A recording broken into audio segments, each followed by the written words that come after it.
From the Library of Congress in Washington, D.C.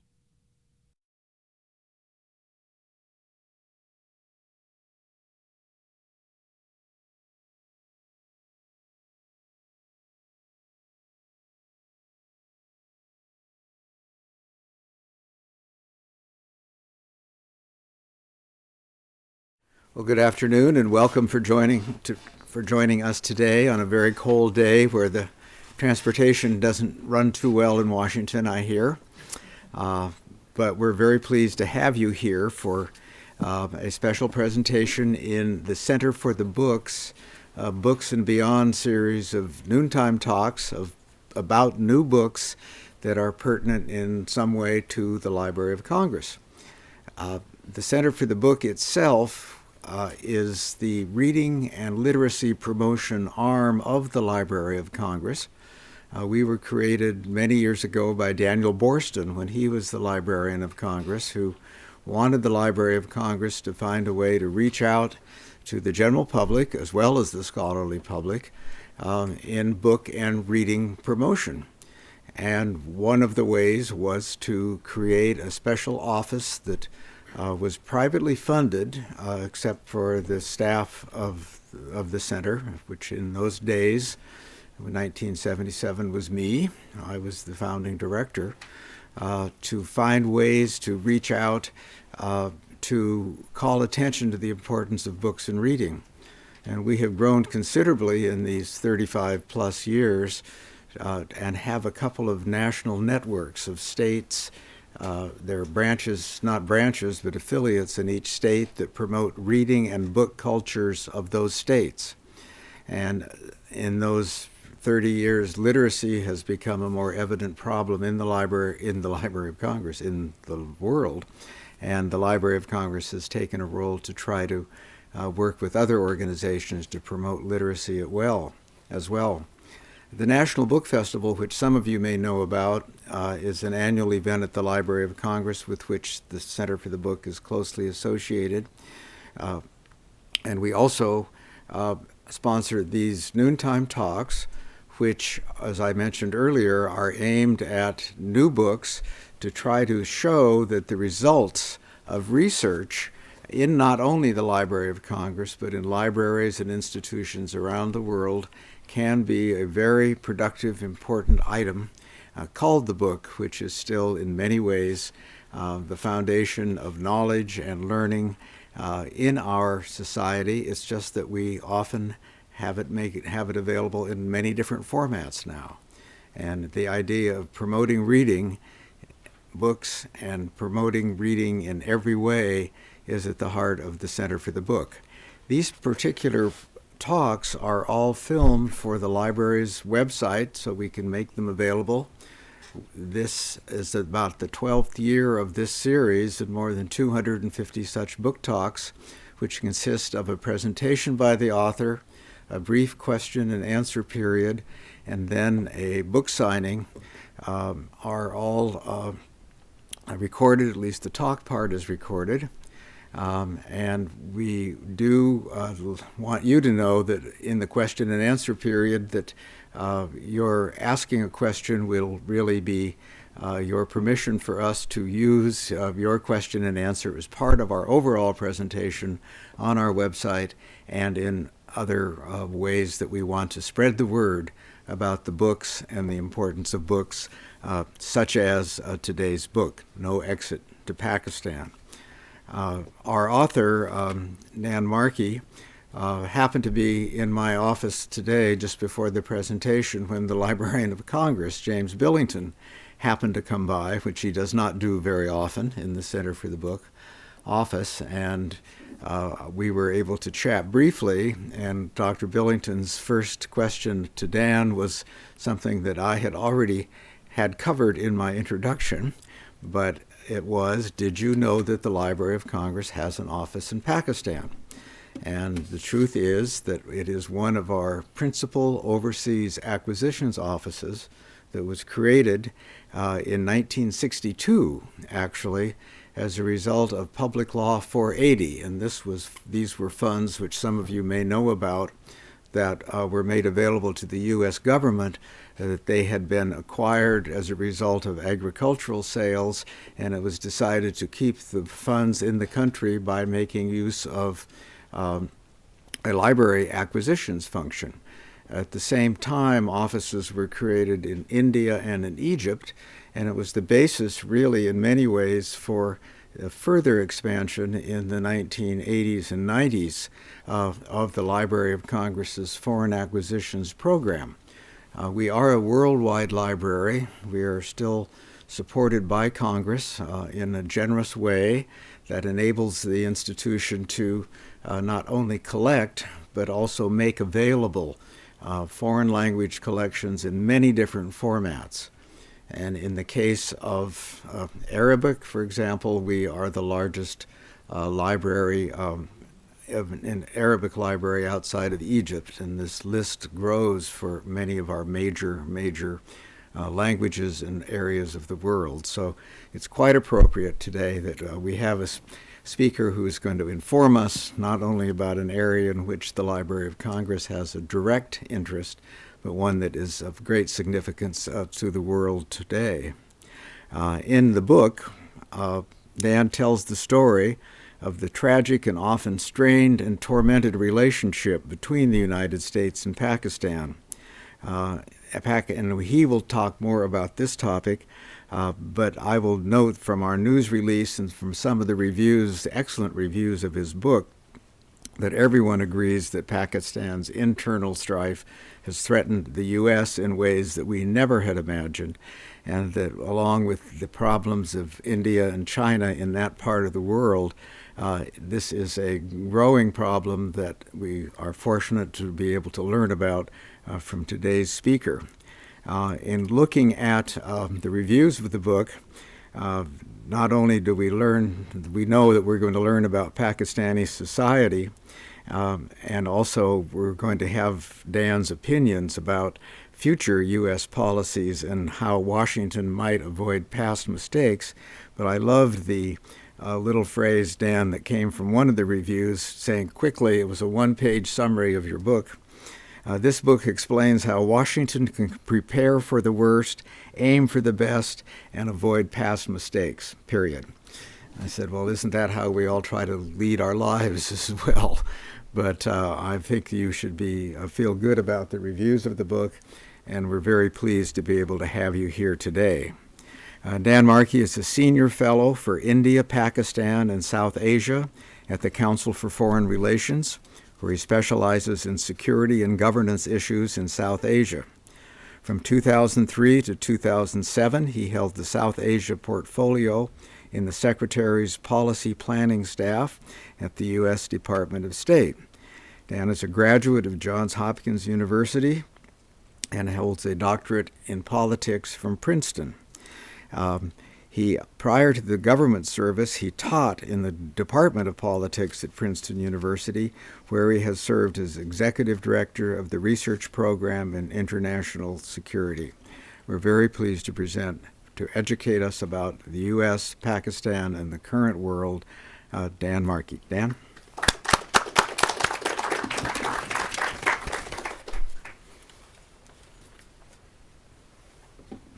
Great. Thanks for the very kind and warm introduction.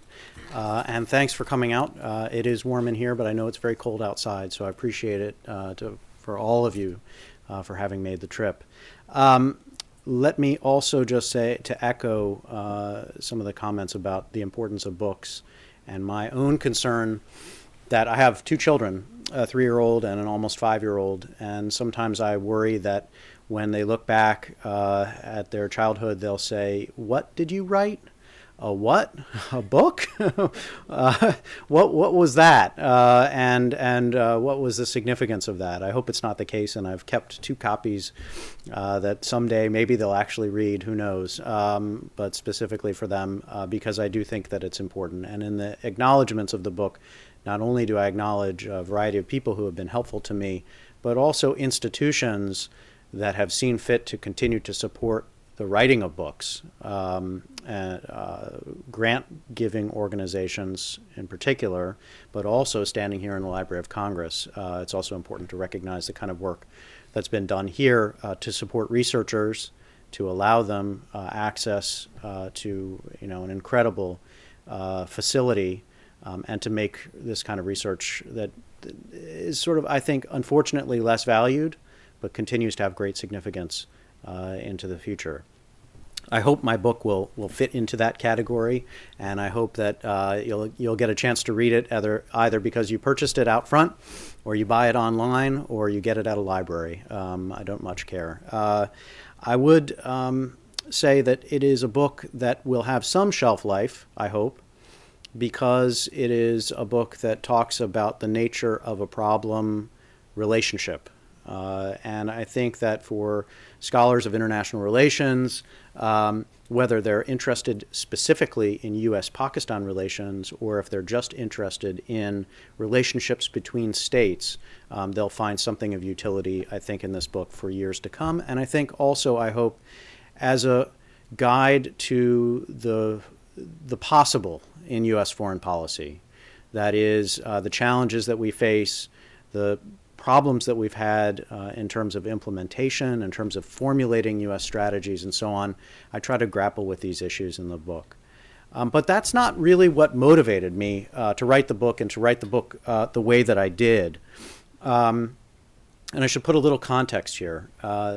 This week, you wouldn't know it from most American newspapers, but there are some fairly significant meetings ongoing between the U.S. government and the Pakistani government. We are distracted by many other things, but the senior-most Pakistani diplomat for this civilian government, Sartaj Aziz, is here in Washington this week. He's had meetings with Secretary Kerry and the National Security Advisor Rice. He will meet, or already has, I don't know, with Secretary of Defense, and so on down the list. What this suggests to me is an effort, a very important effort on our part, that is on the U.S. side, as well as on the Pakistani side, to get back to some degree of cooperation in our relationship, which nearly ruptured in the 2011-2012 timeframe.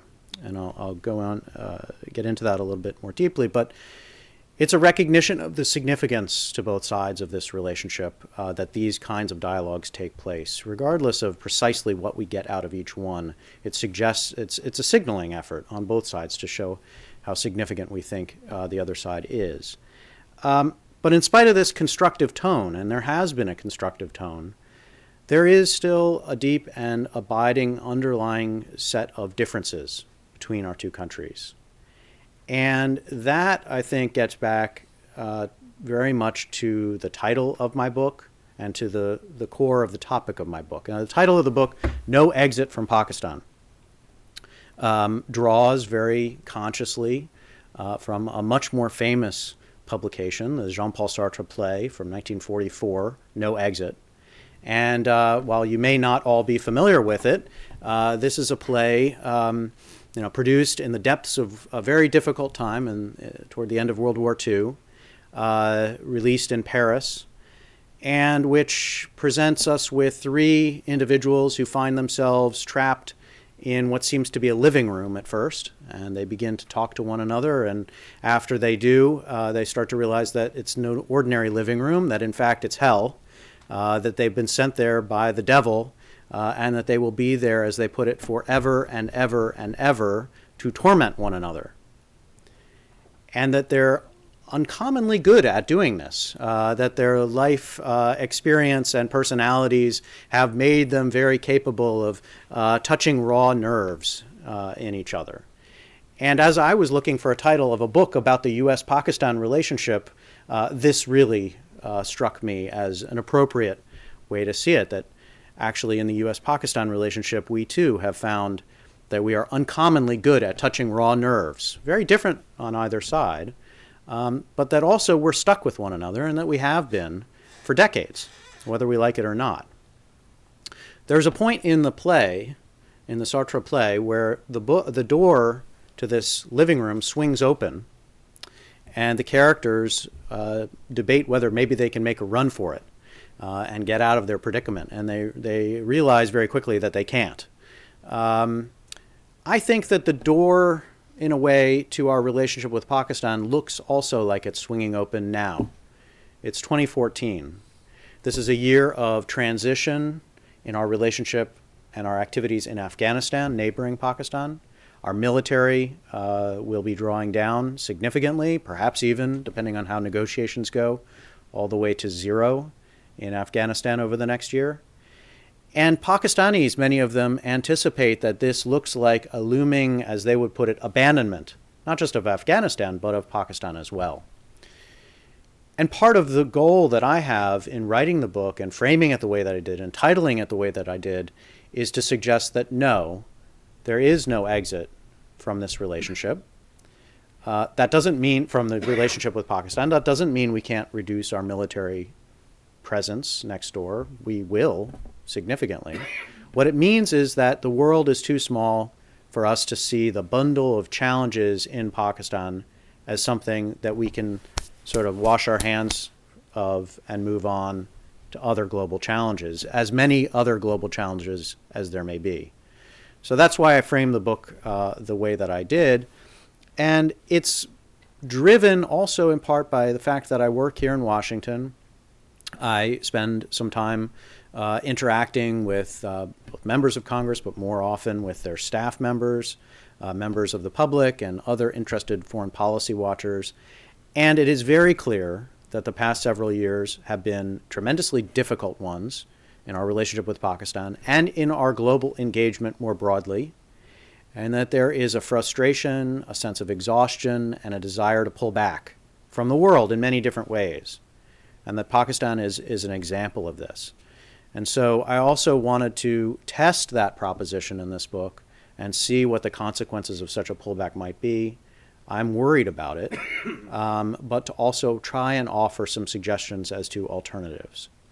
Now, the problem of no exit is certainly one that we can see ourselves. That is, we have vulnerabilities to what is in Pakistan, that is, Pakistan-based threats. And I'll talk a bit about that later, but we should also recognize that Pakistanis themselves, this is a sense of mutual vulnerability, that Pakistanis are not happy about the U.S. relationship, just as we are not particularly satisfied with our relationship with Pakistan.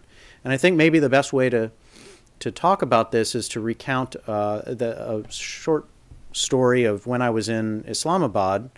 It happened the week after our raid on the bin Laden compound. And this was not a particularly great time to visit. And it was an especially bad time to visit because I was a guest of the U.S. Embassy, and I was supposed to be doing public outreach. And the idea of doing public outreach a week after the bin Laden raid was clearly not a great one. But we decided that I should go forward with the trip at least, and I did end up cutting it short on the recommendation of some Pakistani friends that really wasn't a good time. And there was just too much uncertainty in the relationship at that moment for some well-meaning, perhaps American, to sort of pop his head up over and say, "Hi, what would you like to know about the United States?" So we curtailed the visit a bit, but I did have an opportunity to go to one of Pakistan's, Islamabad's think tanks, and to engage with members of their former diplomatic community, military, and also more academic crowd, and to gauge their sense of the relationship at what was obviously a very difficult and frustrating time. They were angry about the U.S. raid on the bin Laden compound. They were at some level humiliated about the fact that it had happened in the first place, the way that it happened. They were frustrated with U.S. professions of partnership with Pakistan, but then not conveying to the Pakistanis what we were about to do, the sense that the United States could essentially have its way with Pakistan, have its way with Pakistan's territorial sovereignty and so on. This sense of anger and frustration was very strong. And one of the people in the room raised his hand and made the comment that we don't need you, the United States. We don't need this relationship, that we would be better off without it. And then went on to recount examples of how the United States had not done well by Pakistan, not just this latest one in the bin Laden situation, but going back decades. And I asked him in response, I said, well, what alternatives does Pakistan have? Pakistan has significant economic challenges and other security challenges. Where are your alternatives to the United States, to this relationship? And the answer came very quickly. It was China. China is routinely in Pakistan called an all-weather friend, whereas the United States is called a fair-weather friend. China is the all-weather friend or ally. And I said, okay, well, that's interesting. But I was just in Beijing a couple of months ago, and I'll tell you that my conversations with the Chinese and foreign policy experts and members of their ministry didn't lead me to think that the Chinese government wanted to step in where the United States has been and pick up where Washington might be letting off. And I said, beyond that, be careful what you wish for. China has very few friends, real friends in the world. And if you look around, one of them, for instance, North Korea, is not an example that I would imagine that Pakistan would want to follow. And of course, that wasn't a very welcome response on my part at the time, but grudgingly accepted. And I would say that over the next almost year after that, Pakistanis, their parliament, their media undertook a national debate in ways large and small about the nature of their understanding of the relationship with the United States. And ultimately, the conclusion was, we don't like it, but we're stuck with it. And I'll sort of follow on with that to say, and that takes us back to where I started, which is this week of meetings with this senior Pakistani diplomat. They are engaged in a process of, I think, a more narrow, perhaps more realistic, skeptical cooperative relationship with the United States, but one that they and their government appreciate is a necessary one for Pakistan. Now, part of the grudging acceptance of this on the Pakistani side is, as I said, related to recent activities, our war in Afghanistan, the raid on the bin Laden compound, the use of U.S. drones over Pakistani tribal areas, and the list can go on. Part of it, though, dates back decades. Pakistani anger about the United States or sense of anti-Americanism is not a new phenomenon. What we are seeing is sort of the layering on of new grievances over old, deeper bruises in the relationship. And in the book, I spend a whole chapter talking, the chapter is titled, Why Do They Hate Us? And it basically attempts to answer that question by talking about the history of the relationship going back, all the way back to the 40s and 50s. And what I find is that there are sort of three strands of anti-American sentiment that map not neatly onto this history, but map onto this history. They begin with going back to 1954, going back to a U.S. treaty with Pakistan, and the sense among, I would say, left-leaning, liberal Pakistanis, civilians, that the consequence of that early relationship was a U.S. support for Pakistan's military leaders, military dictators.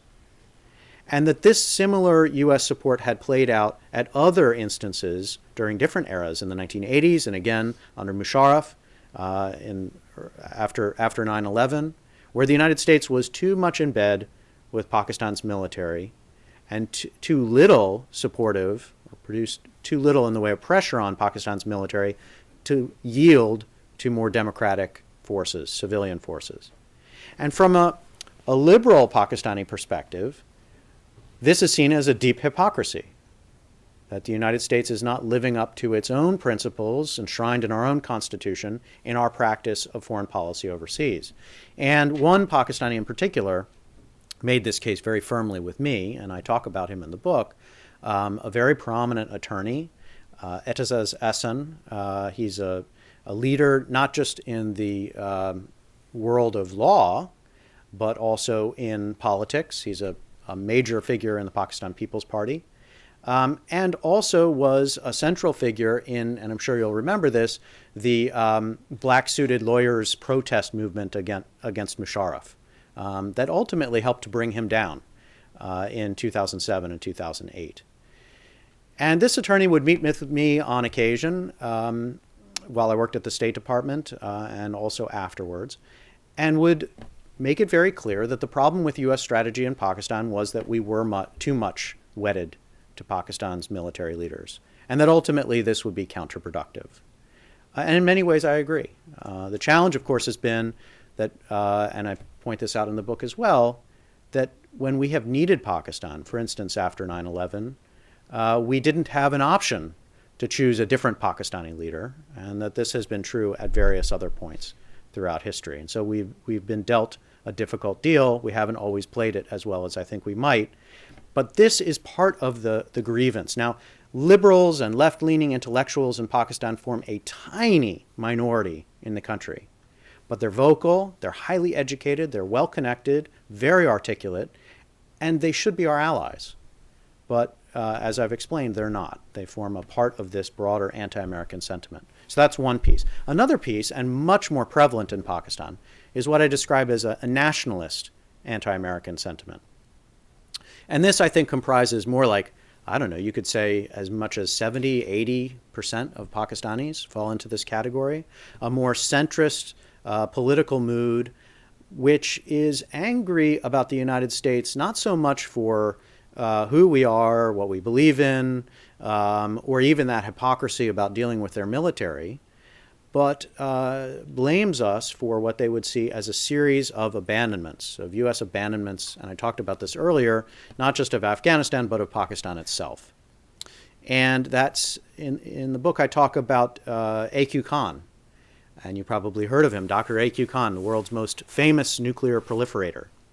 And one of the question that I raise is why A.Q. Khan, who was pretty happily living with his wife, not a Pakistani, based in the Netherlands in the 60s, why he chose to return to Pakistan and to contribute to the development of its nuclear program in the 1970s.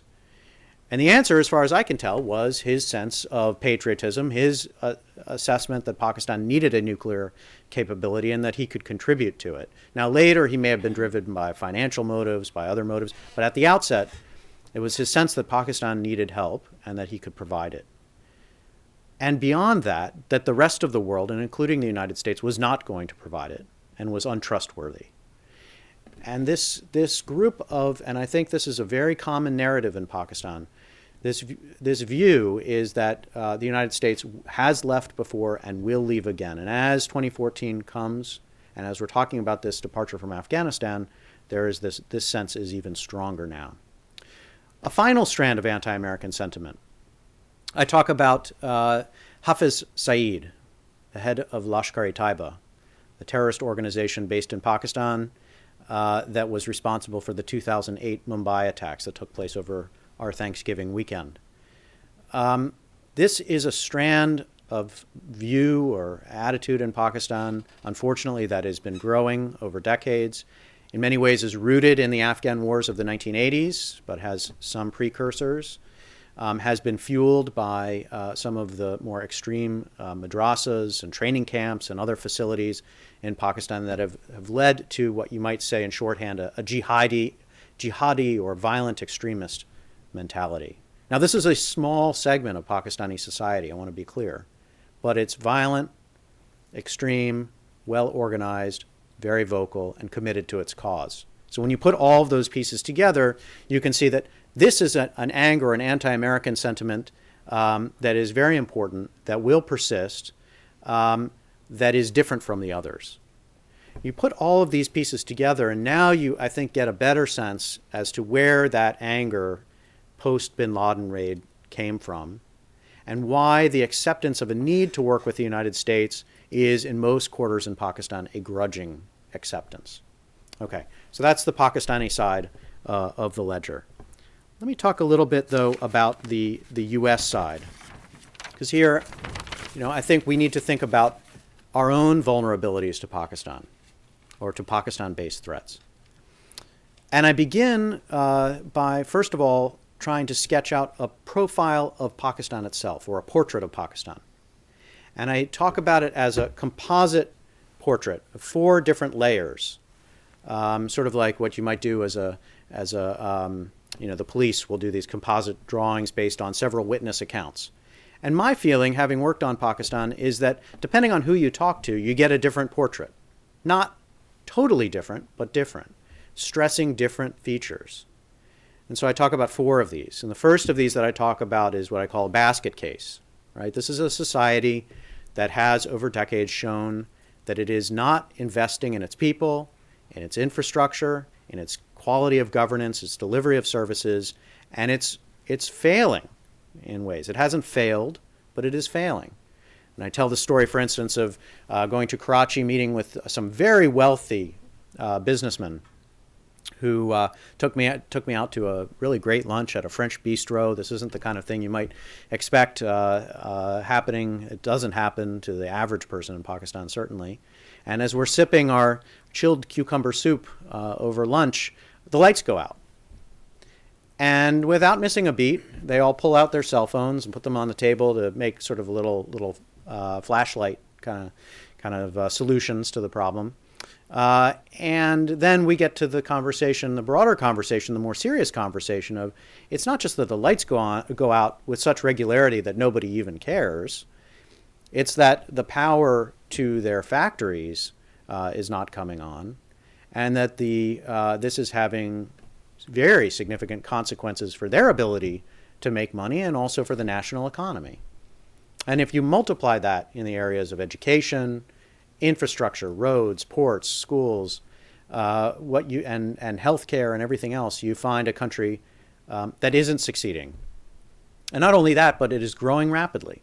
200 million people, likely to be around 300 million by mid-century, growing very rapidly.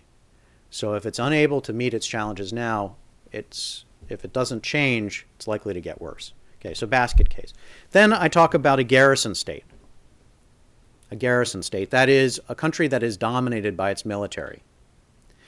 And one can paint a fairly convincing portrait of Pakistan really through this lens, which is this is a country where the most powerful institution has been the military. It is the dominant institution, and it continues to be that way. And it is almost a state apart. That is, you can go into military cantonments and facilities and see not the basket case, but a well-ordered, fairly manicured, and capable mini-society within that larger society. And this has all kinds of consequences because the Pakistani military controls its defense policy, its foreign policy, and its own budgets. So this dominant military role has been an important feature. Then I talk about Pakistan as I say, a terrorist incubator. It's not just the problem of Al-Qaeda, although I try to make the case that Al-Qaeda it's not by happenstance that bin Laden was found in Pakistan or Khalid Sheikh Mohammed was found inside of Pakistan. It's because these roots go very, very deep.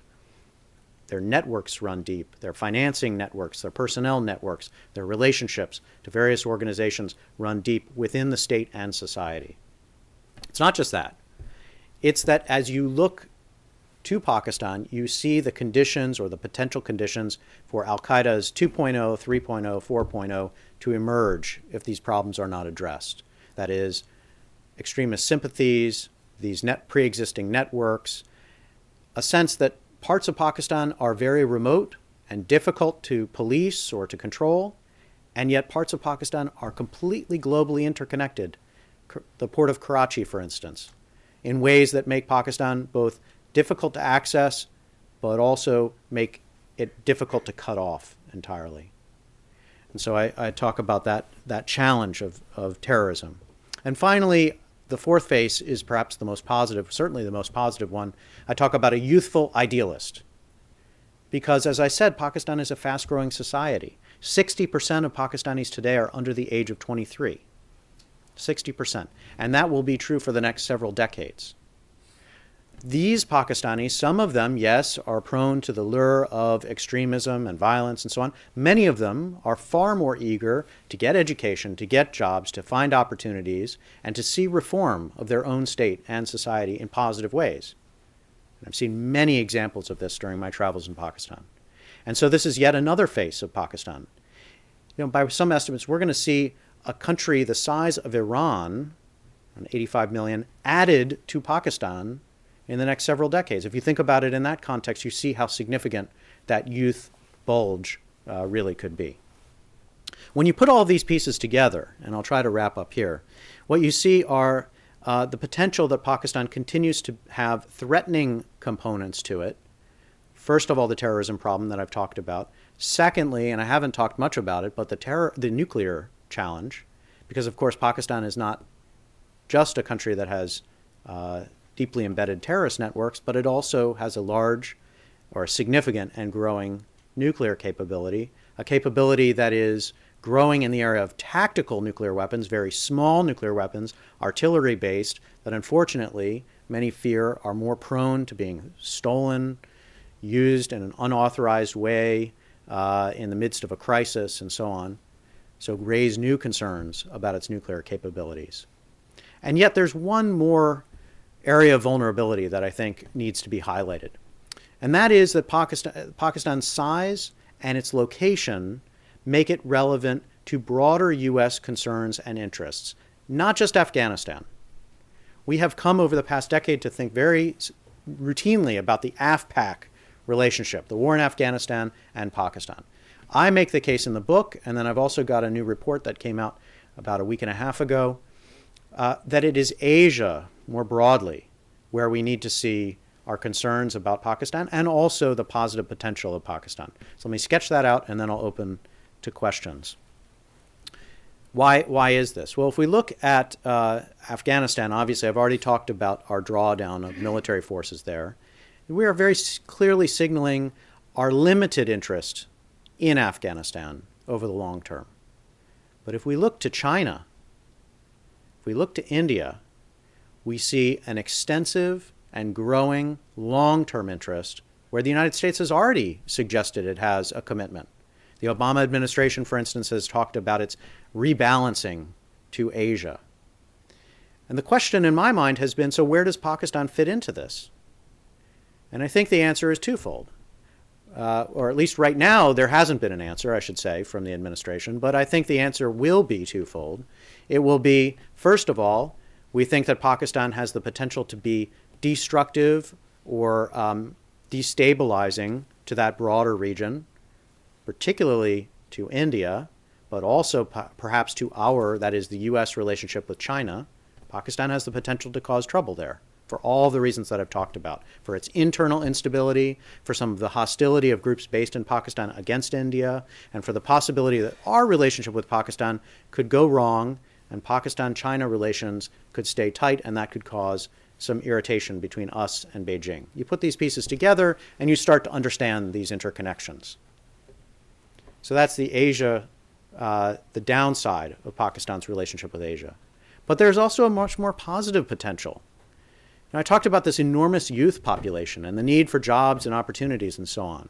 And in the book, I talk a lot about the challenges of direct U.S. assistance to Pakistan. That is, billions of dollars that we've tried to spend to improve their economic potential, to improve the education and so on. And I talk about the challenges to implementation in all of these areas.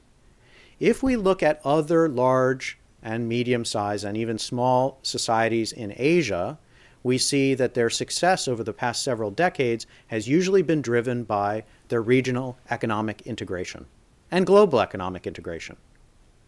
And my conclusion is that it's only by following that path and by that is the U.S. helping Pakistan to integrate its economy with its neighbors, that we'll see the potential for new investment, for trade, and then jobs and opportunities for this rising, enormous population of young Pakistanis. And that's a positive potential that is for Pakistan itself, and also would allow the rest of Asia, and if you look at a map, you'd see it more clearly, the rest of Asia, that is China, India, and East Asia, connect more fully through to Central Asia and on into the Middle East in ways that I think would be very positive. So that regional economic integration is one suggestion that I have for sort of the positive potential and areas where we can contribute. Let me try to wrap up here by simply saying that in the book I don't present, and in the report too, I don't present a magic bullet solution to Pakistan. I think the thing that we need to come away from this history and this relationship with, the lesson, is that this is much more of a marathon than a sprint.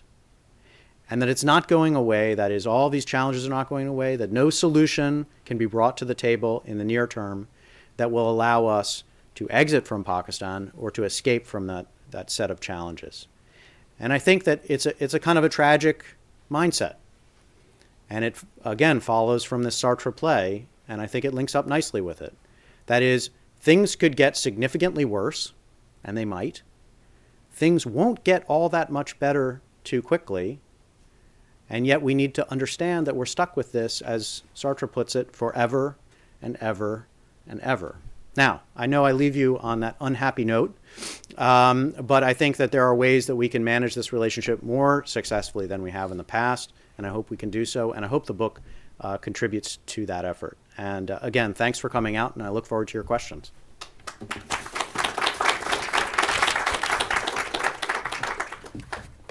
Yes, all the way in the back.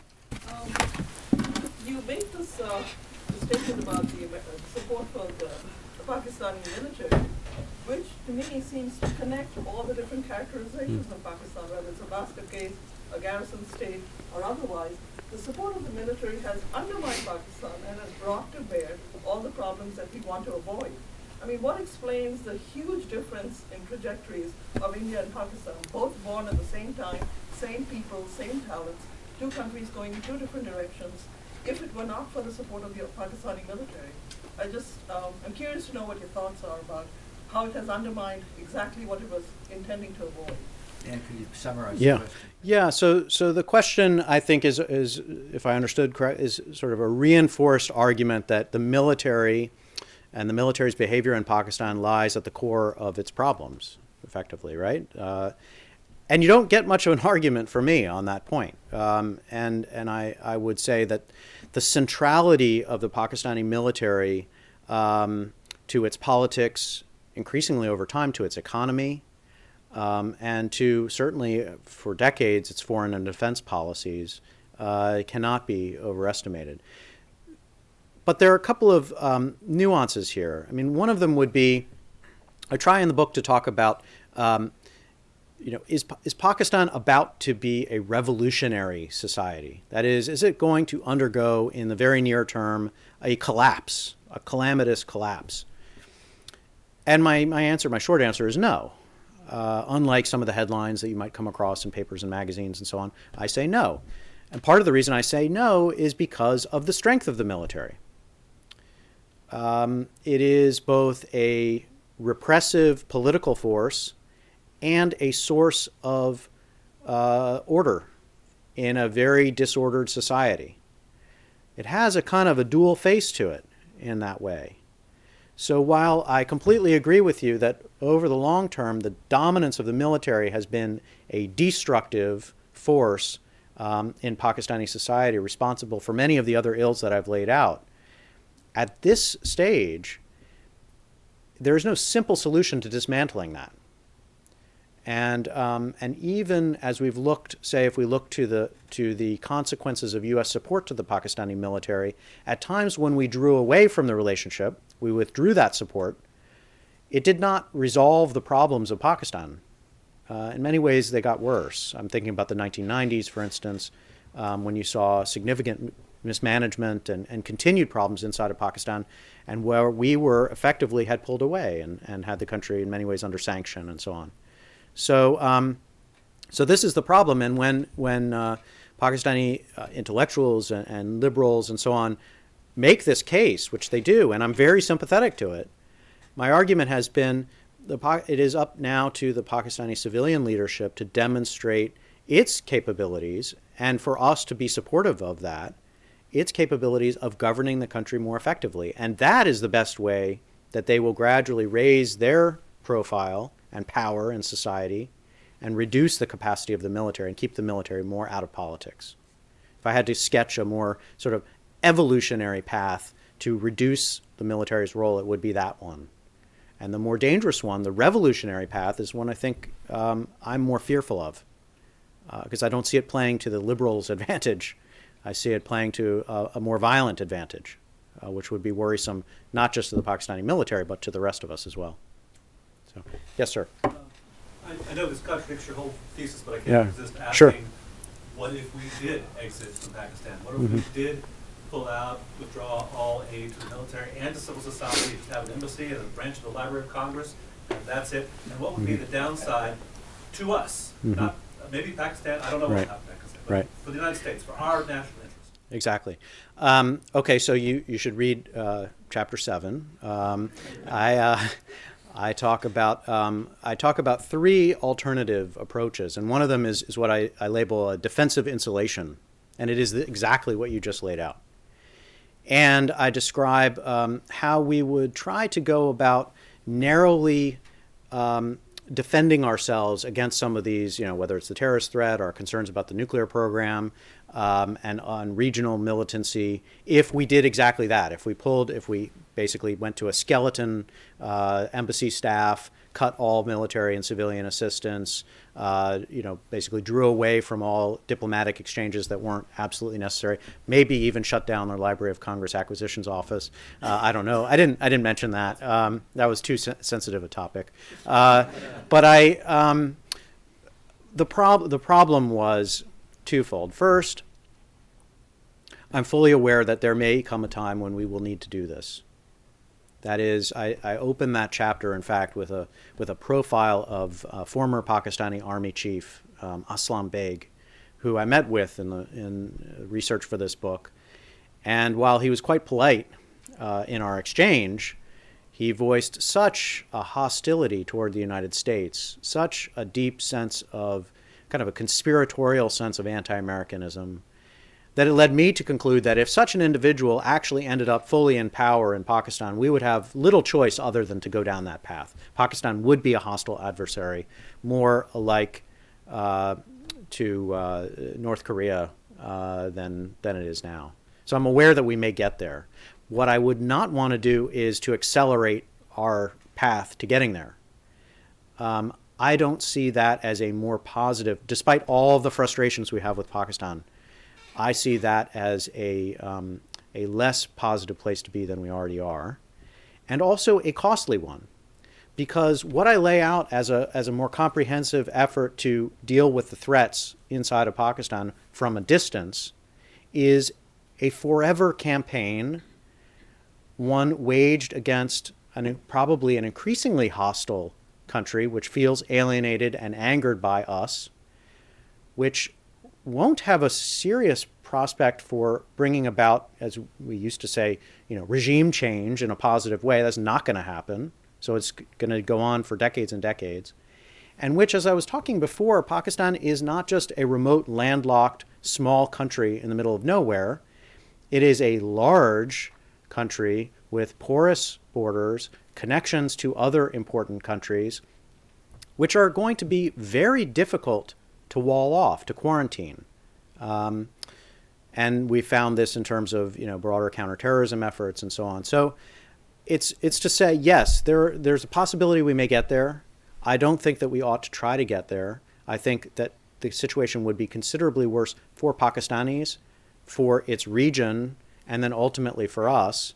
It would be a costly outcome, a perhaps, I think, more costly long-term outcome than attempting to work with the current government, even in a more narrow way, and to promote more positive change, which is what I argue for. Looking for opportunities to tip the scales in a positive direction. And as I talked earlier about regional economic integration, this would be one example. This isn't a matter of us making or fixing Pakistan.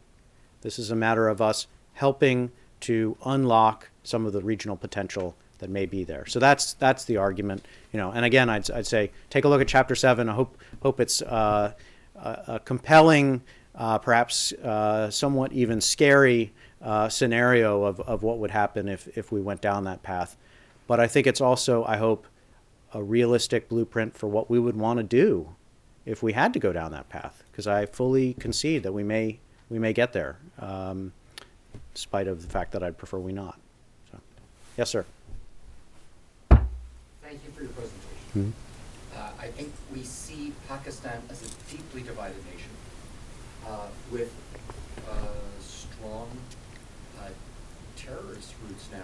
So extremely difficult for United States forces in Afghanistan we pull our forces out of Afghanistan, and what do those revolutionaries in Pakistan do, not only in Afghanistan, but also in their region? And what is the best thing we could do to help Pakistan to maintain some stability and normalcy within the entire region? You bring up Osama bin Laden, which I think is hugely instructive, and the difficulty is no one in Pakistan ever told us he was there, I think. So they have a responsibility also. It's not just the American responsibility, the Americans with drones, the Americans fighting those militants. Pakistan has to come to terms with its own militants. And how do you see them ever doing that? Well, it's worrisome, and I think it's useful to think about all of the. There's some complexity here in terms of all of the different types of threats that Pakistan thinks it faces, and some it doesn't think it faces, but I think it faces. One, beginning at the lowest level, is the question of the Pakistani Taliban. And if you're following the news now, you'll see that the government of Nawaz Sharif is talking about talks with the Pakistani Taliban. They're also talking a little bit in the background about serious military operations against the Pakistani Taliban, which they've undertaken in the past, but they're talking about even more of them, including in North Waziristan, which is a place they haven't had this kind of more significant military operation in the past, at least not recently. And that is an area where I would say our interest and the Pakistani interests basically overlap. That is, Pakistani Taliban have made it clear they are a threat. They are opposed to the Pakistani state. Pakistani state is opposed to them. They've had violent clashes. And we have, at various points in our relationship, helped the Pakistanis develop military capabilities to deal with that problem, whether it's helicopters, night vision goggles, training, and so on. Some of this has taken place. We could, and I think there are probably conversations about areas where we might be able to do that again in the future. That's at the lowest level. That's where we both see eye to eye on the nature of the problem. As you go up the ladder, though, you see areas, sectarian groups, Sunni versus Shia violence inside of Pakistan cities. Then you go up even further, I would say, to groups of Afghan Taliban based inside of Pakistan. The Pakistanis don't see as a threat to Pakistan. They, in fact, see as a point of leverage for their influence in Afghanistan. I think this is misguided, but this is the way that they've seen it. And you see Al-Qaeda, which has fallen, I think, fell for years in the category of, and including bin Laden, too neglected by Pakistanis, known to be a threat to Pakistani leaders. That is, General Musharraf appreciated that Al-Qaeda was not on his side, but did way too little, especially after the first several years, to actually address that threat. And then finally, you get to the top level, the most difficult issue, which I mentioned, Lashkar-e-Taiba. This is an organization that has deep roots and interconnections with the Pakistani state. We do not see eye to eye with the Pakistani state about what threat Lashkar-e-Taiba poses, at least not in a deep enough sense to see them take action. Now, our goal, I think, should be to partner with the Pakistanis at that lowest level, where we do see eye to eye. That's a mutual threat. Try to convince them to move up the ladder to see more mutual threats. And then to the extent that we can, address those top-level threats more or less on our own and with other partners who do see them as a problem, including the Indians. But I think we need to categorize in that way and recognize that, we don't see eye to eye with the Pakistanis. We aren't likely to. I've argued there have been certain points in our past decade plus of history where we might convince them otherwise, but we are not going to gradually bring them along. It has to be a point of crisis or vulnerability, which might get them to turn their course of action more significantly. But I'm not especially optimistic of that in the near term. Yes, sir. My whole experience in Pakistan was going there in the late 80s, early 90s on UN health assignments, so it had nothing to do. But I came away with talking to people there with how magnified from here, people distrusted so much of the government. And how convenient it was for the government, like many other countries, to use opinion about, quote, outsiders. And especially with the tortured history of Pakistan's creation. And so my question is, how, do you see, I sort of thinking of your saying as seeing the glass 1/10 filled and 9/10 empty, and you're an optimist, so you're going with the 1/10 filled. Yeah, right. But how that whole interaction of refraining from trying to whip up jingoist feelings and the outsiders, including India, but U.S. is such a convenient topic. How can that sort of Gordian not be? It's a great question. I mean, look, recent polls have us a little bit ahead of India in terms of our popularity in Pakistan. But other polls conducted shortly before that have us significantly less popular than India. Now, that's saying something, given their history of war and partition and so on. So the problem of, and I tried to stress this, the origins of anti-Americanism, now this is not new. This is a layering on. I would agree with you. This has often been a manipulation by Pakistani political leaders to sort of deflect, don't look at us, we're not responsible, it's America that's accountable for all of this, and if you have a problem, it's their fault. We've seen this even in significant ways by the current opposition politician, Imran Khan, who has played this game and to his benefit. He's been pretty effective at it. I would say even the Pakistan People's Party, the party that was in power for the first 5 years after Musharraf, as I met with their representatives on the eve of their national election back last May, they were using a lot of kind of anti-American rhetoric and blaming us for their failings, despite the fact that we had provided them with billions of dollars of assistance during their time in office, more than we gave in many ways to their predecessors. I mean, they had our support. So the fact that they could then sort of blame us was deeply worrisome. I don't want to say that I've given up on the idea of winning hearts and minds in Pakistan, but I haven't been impressed by our capacity to tackle that directly. And I have been impressed by the nature of this kind of manipulation and the deeply felt sentiment that's there, that's sort of part of the water, something you just drink there. So what I would say is we probably ought not to get too distracted by that line. That, as I think both governments are trying to do, find more narrow areas of cooperation that we can do, and then chip away at that problem over a long period of time. I mean, it's going to take demonstrated success. We talk about things in our assistance programming like building up power plants or schools or other things. Some of that is appreciated, but not always. And it hasn't, led to a direct shift in views about the United States. So I think over time, that kind of commitment may pay off. And even if it doesn't, we've got to be, and this is where I come back to, 10% left of my glass, I've still got to work with it.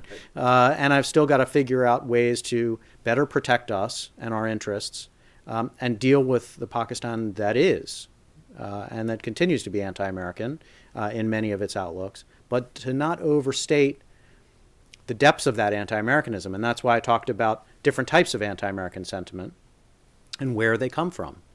And how I would say the vast majority of Pakistanis have a problem with our policies, and that over time, if our policies become more aligned, maybe we'll be in better shape. That's where, so it's not a quick and easy We solution. can do one more question here, Okay. and then we'll have to Great. go to the book signing. I'll talk to you after, Don.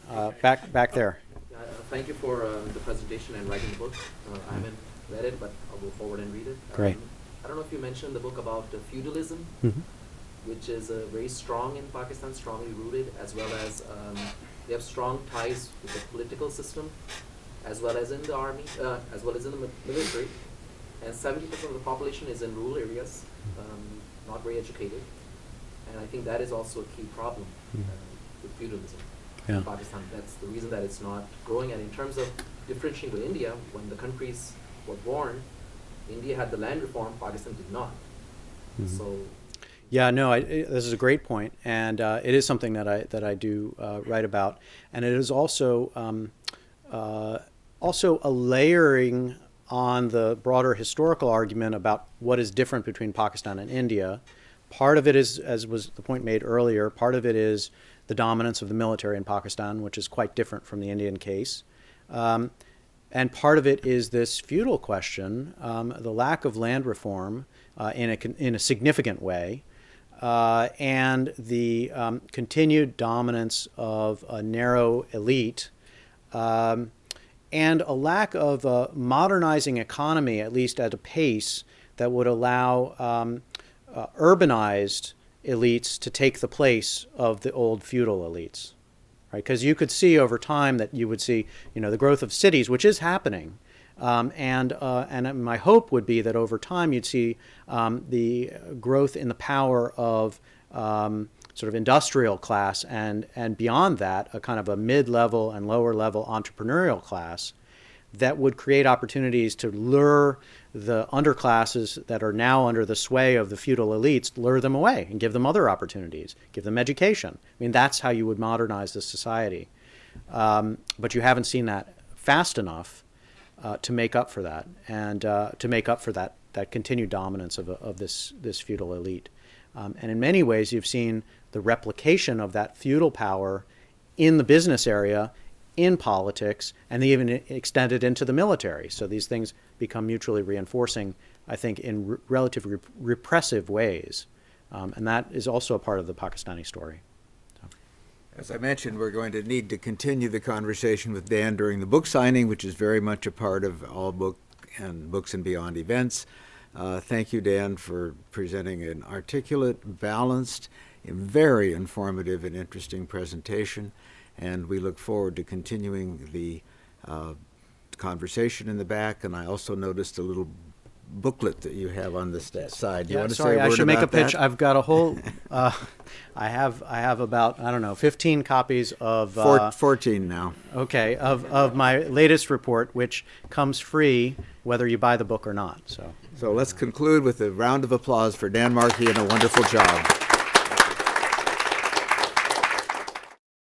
This has been a presentation of the Library of Congress. Visit us at loc.gov.